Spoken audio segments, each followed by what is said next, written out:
नमस्कार, मैं हूँ डॉक्टर शहला अग्रवाल। गर्मी की छुट्टियां ख़त्म हुई और डर्मेटोलॉजिस्ट फिर हाजिर है आपको गाइड करने के लिए कि किस तरह बच्चों को स्कूल की गर्मी में बचाया जाए और उसके साथ जब आप ऑफिस जा रहे हैं तो क्या सावधानियां रखनी हैं कि मॉनसून की गर्मी आपको परेशान ना करे।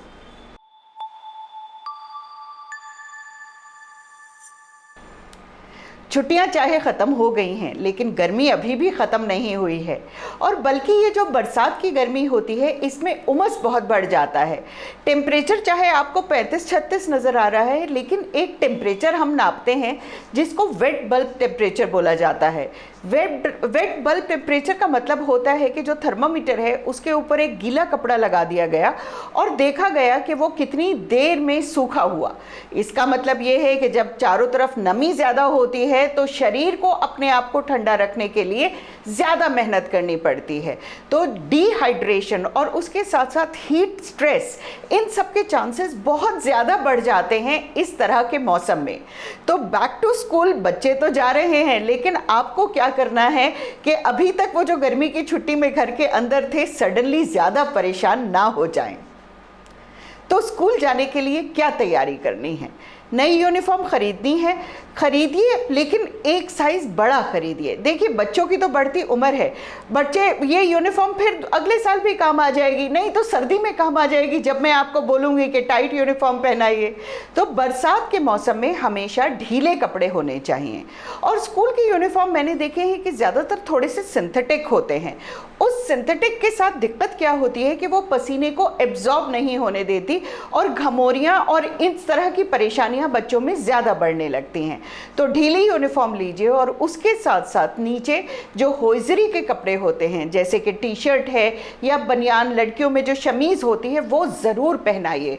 थोड़े से बड़े जब बच्चे हो जाते हैं ना, जब 11th-12th में आ जाते हैं तो थोड़ा सा रेजिस्ट करने लगते हैं।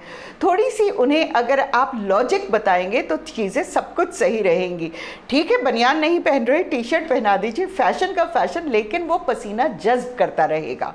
उसके साथ साथ आपको कोशिश ये करनी है कि नहाने का जो प्लान होता है वो सुबह सुबह ना करके तब करें जब बच्चे स्कूल से वापस आ गए हैं, क्योंकि सुबह सुखाने का टाइम नहीं होता और गीले नमी में ही बच्चे कपड़े पहन के चले जाते हैं। सुबह बच्चे उठे हैं, अच्छी तरह उन्हें एक सूखे तौलिए से पोंछिए, खासकर जो बॉडी फोल्ड्स होते हैं अंडर आर्म से, ग्रोइन से, इसको अच्छी तरह से डैप ड्राई बच्चों को सूखा ही उसको पोंछिए। उसके बाद वहाँ पर लगाइए टैल्कम पाउडर। टैल्कम पाउडर सुनते ही आजकल बहुत ज़्यादा कंट्रोवर्सी हो जाती है, टैल्कम से कैंसर हो जाता है और पता नहीं क्या बड़े बड़े नाम उस टैल्कम के अगेंस्ट लग गए हैं। टैल्कम लगाने का एक सही तरीका होता है और जिस ज़माने के ये टैल्कम की बात होती है उस ज़माने में टैल्कम में अलग अलग तरह के सॉल्ट्स होते थे। अब जो है टैल्कम बहुत ही सॉफ्ट बनता है और टैल को बजाय छिड़कने के उसे हाथ पे लीजिए, इस तरह से उसको स्प्रेड कीजिए और फिर लगाइए। उससे क्या होता है कि वो दाने नहीं बनाता और क्लम्प्स नहीं बनाता तो पोर्स बंद नहीं होते। और टैल्क हम जैसे ह्यूमिड कंट्री में, ट्रॉपिकल कंट्री में सबसे अच्छी चीज़ है जो पसीने को एब्जॉर्ब करती रहती है। उसके साथ साथ जो खुली हुई जगहें हैं जैसे हाथ है, फेस है, नेक है, यहाँ पर बच्चों को हल्का सा कैलामीन लोशन लगा के भेजिए। आजकल मार्केट में कैलामीन लोशन बहुत अच्छे मॉइस्चराइजर्स के साथ मिल रहे हैं। ये एक फिजिकल सनस्क्रीन का काम भी करेगा और उसके साथ साथ स्किन को सूद भी करेगा। बच्चों के सॉक्स भी कॉटन के होने चाहिए, थोड़े से ढीले होने चाहिए, शूज़ भी हल्के से ढीले ही होने चाहिए। मकसद ये है कि हमारे शरीर में एक एयर के सर्कुलेशन की जगह होनी चाहिए ताकि गर्मी अंदर ही बंद ना हो जाए और उसके साथ साथ हीट स्ट्रेस की कहानी ना हो जाए। तो चलिए जनाब, बच्चे तो स्कूल जाने के लिए तैयार हो गए और यही प्रिकॉशंस जो ऑफिस जा रहे हैं उन्हें भी लेनी है। कॉटन की शर्ट पहननी है, शर्ट के नीचे वेस्ट पहननी है, ढीला होना चाहिए, शूज़ हल्के से ढीले होने चाहिए। खासकर इस मौसम में जो आगे से वी शेप्ड शूज़ होते हैं वो अवॉइड करने चाहिए। चौड़ा शू होना चाहिए आगे से ताकि पसीना जो है वो उंगलियों के बीच में इकट्ठा ना हो। तो ऑफिस जाने वाले भी तैयार हो गए और स्कूल जाने वाले भी। टिफ़िन में अब आप क्या दे रहे हैं, क्योंकि टिफ़िन जो है वो एक अहम हिस्सा है किसी भी वर्किंग आदमी का, बच्चों के लिए भी और बड़ों के लिए भी, गर्मी में जो भी डाइट होती है वो थोड़ी हल्की होनी चाहिए। जैसे मैंने आपको बताया कि शरीर को ठंडा रखने के लिए एयर सर्कुलेशन की ज़रूरत है, और कहीं ना कहीं बॉडी पे बहुत ज़्यादा स्ट्रेस पड़ता है। जितनी एनर्जी फूड एब्जॉर्ब करने में लगती है उतनी एनर्जी आपको फूड से लेनी है। तो ऐसा नहीं होना चाहिए। अब देखिए ना, सर्दी में खाते हैं हलवे और पूड़ियाँ, गर्मी में तो नहीं खाते। तो गर्मी में हल्की डाइट रखिए, रोटी सब्जी पे तरजीहत दीजिए, पराठों को कम इस्तेमाल कीजिए। जो मौसमी फ्रूट्स हैं जिसमें तरबूज है, खरबूजा है, उसका इस्तेमाल कीजिए। कभी कभी आम खा सकते हैं पर रोज़ खाने की ज़रूरत नहीं है। एक चीज़ जो मैं कहना चाहती हूँ, ज़्यादातर जो टिफ़िन होते हैं वो प्लास्टिक के होते हैं। कोशिश कीजिए कि गर्मी गर्मी स्टील का टिफ़िन दें, क्योंकि प्लास्टिक जो है वो मैसरेट होके थोड़ा सा फूड के अंदर आ जाती है। सर्दी में तो चल जाता है, लेकिन जब गर्म मौसम हो रहा होता है और गर्म खाना जब टिफ़िन में रखा जाता है तो थोड़ा सा नुकसान हो सकता है।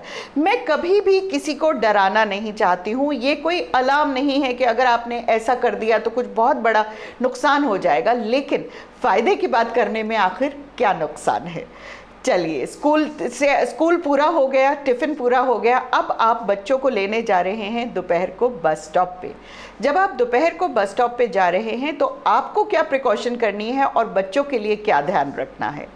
सबसे ख़राब धूप का जो मौसम होता है, जो टाइम होता है, वो होता है दोपहर को 11 बजे से शाम को 4 बजे तक। बिकॉज़ इस वक्त सन की जो रेज़ होती हैं वो बिल्कुल डायरेक्ट होती हैं और यूवीए यूवीबी सबसे ज़्यादा काम करती है। और अगर आप ये सोच रहे हैं कि सुबह जो आपने सनस्क्रीन बच्चों को लगा के भेजी थी वो अभी भी काम कर रही है, ऐसा कतई नहीं है। आप पहले अपनी तैयारी कीजिए, अपने आप के लिए एक सनस्क्रीन का इस्तेमाल कीजिए, बिकॉज आप बिल्कुल भरी धूप में जा रहे हैं। उसके बाद एक छतरी लीजिए। कपड़े इतने होने चाहिए कि वो ज़्यादा से ज़्यादा आपकी स्किन को कवर कर ले, ताकि धूप स्किन के थ्रू अंदर कम से कम पहुँचे। और उसके बाद बच्चे को आपने लेना है, उसके लिए भी एक छतरी लेके जाइए, और साथ में लेके जाइए एक बॉटल में नींबू पानी। यहाँ पर फिजी ड्रिंक्स या एनर्जी ड्रिंक्स उनका कतई सेवन नहीं करना चाहिए। अगर आप ज़्यादा मीठा पिलाते हैं तो उस वक्त तो शांति लगती है, अच्छा भी लगता है, लेकिन वो शरीर से पानी को निकाल लेता है, डिहाइड्रेट कर लेता है। तो बच्चे के लिए एक स्टील की बोतल में या कांच की बोतल में लेके जाइए एक अच्छा सा नींबू पानी। अगर आपका बच्चा ORS पी लेता है ना, तो उसे पिलाइए बहुत ज़्यादा। ORS is oral rehydration solution. तो जो भी सॉल्ट्स हमारे पसीने में जा रहे हैं वो पूरी तरह उसकी भरपाई कर देता है।